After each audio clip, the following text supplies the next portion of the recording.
Hey guys, Jeff with Westcott Design. So we just finished up this 2023 Solar Octane Supercharged 4Runner. I've been around the block in it a bit, and I can tell you this, it runs a lot better. Like, what a difference.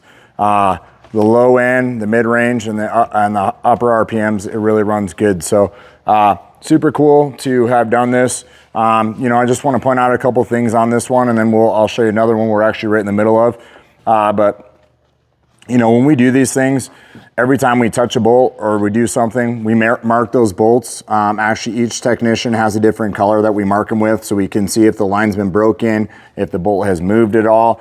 Shows that the bolt was inspected, that it was torqued and everything like that on all the different bolts. So really cool on that. But the performance gain is unbelievable on the way that these things work. I know people say, oh, it's so expensive, and I don't know about putting a supercharger on my truck and reliability I'm worried about like that. I can tell you this, that they set these things up, and the warranties that they come with from Magnuson, and the tuning that they spend time and time to make sure these are right. This thing is awesome. And I think not only just is the towing or the performance good without towing anything, but when you're towing something with this, it works really, really well. I think it actually might even work better with the towing situation or added weight to the vehicle, because it really doesn't affect it as much, and it really helps offset that.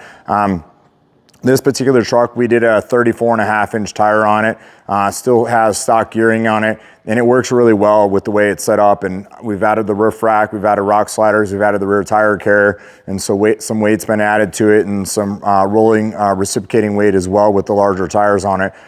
This truck originally came with a 29-inch tall tire, and now we've gone to 34.5, so it is considerably a heavy tire on this whole setup here. So, and then this one here, we're right in the middle of.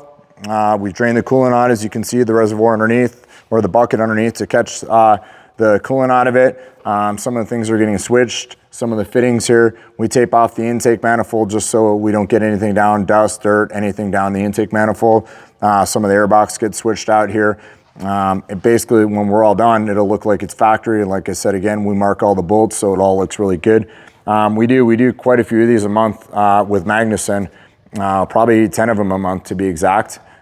Pretty consistent every month between the 4Runners and the last gen Tundras. So, if you're interested in a supercharger and you got any questions on the superchargers, you can expect probably tire horsepower 70, crank horsepower is probably around 100, but that's a lot. So I know you can't put exhaust or gears, or gears obviously will change the ratio and the RPMs and stuff like that, and definitely can see that. Pedal commander definitely is a very helpful tool for percentages, throttle position and stuff like that. But the supercharger definitely does a really good job on that. So wanted to share that with you guys, and hope you guys enjoy this. And if there's anything we can answer for you question-wise, please don't hesitate to reach out to us. Thanks again. Bye-bye.